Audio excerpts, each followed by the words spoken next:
So yesterday I did a chatty get ready with me, and today I'm going to ease my way back into video making even more gently by doing a haul video of some things that I've bought.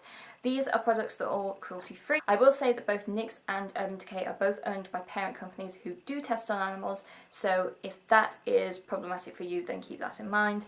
However, these products that I've particularly bought, I am finding impossible to find completely cruelty-free versions. If you do have some recommendations, please leave them down in. I really do want to know more ethical solutions to these things. So to start off with, I'm going to talk about some NYX products.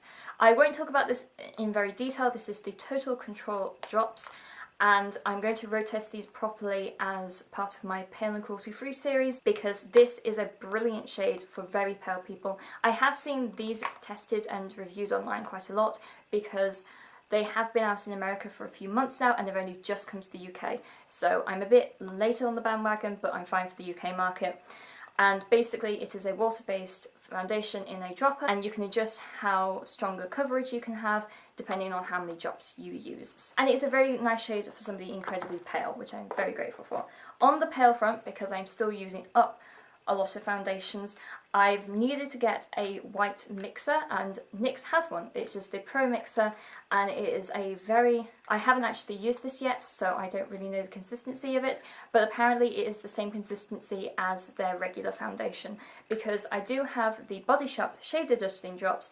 They are okay, but it's a very thin consistency, and every time I use it with a thicker foundation, it just ends up thinning it out a lot. Also, the Body Shop one is slightly on the pink side.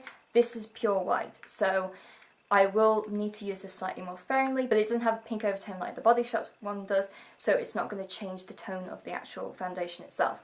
So I'm very happy that they finally got this back in stock, because they were out of stock for quite a while, because I had been looking for this in the NYX stores in the Boots in Oxford Street and Selfridges on Oxford Street, and both times I've been in, they haven't got any, so that's it.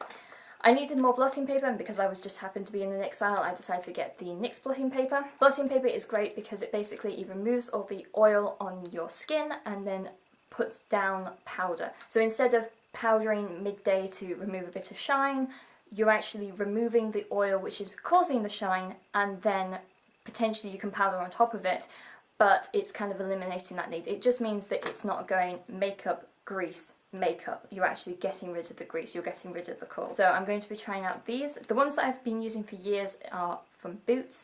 Those are incredibly good, but I decided to try these one out. One thing that I'm finding very difficult to find in the cruelty-free front is concealer that is the right shade for me. So I've gone back to Urban Decay, and this is the Urban Decay Naked Skin, and this is in Fair Neutral. I will review this properly as part of my Pale and Cruelty-free series, because I've realised I've not been doing many concealers, because concealers are incredibly difficult to find if you are very pale. Again, leave some recommendations down in the comments. But this is a brilliant concealer because it is the right shade. It's a nice consistency. It's not too thick, but it is very pigmented, so you can use a bit and it can go a long way. The only thing I don't like about it is the applicator, which is this.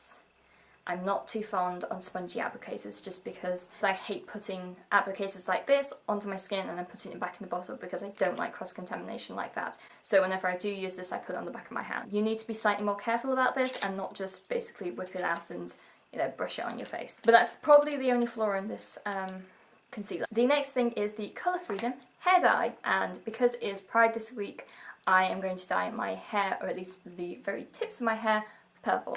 I got the purple shade in Indigo Night because it's kind of leaning more on the blue side. The other purple colour, which is this purple, the Majestic Purple, which I could have got, is slightly more to pink, and I wanted a more bluey purple. I also got the Pastilla, that sounds stupid, but it's the fader that goes with this to make this a slightly more intense colour. It's meant to be like this shade when it dyes to blonde hair, and I don't really want it, I don't want it all the way to pastel, but I want it slightly more pastel-y, so that's the reason why I got this. I did the quickest Google in Superdrug whilst I was buying this, and they said on their Twitter that they don't test on animals. I will say that their website especially is very difficult to navigate because there's no information. It is exclusive to Superdrug, which is very good because they tend to stock, especially their exclusive brands, they tend to be cruelty-free anyway, because most of Superdrug's own brand is cruelty-free. I was trying to find a lot of other cruelty-free hair dyes, Good Dye Young and Arctic Fox, for example. Both of those I've really found that are quite difficult to ship to the UK. You either have to pay extortionate shipping amounts or they just don't do it.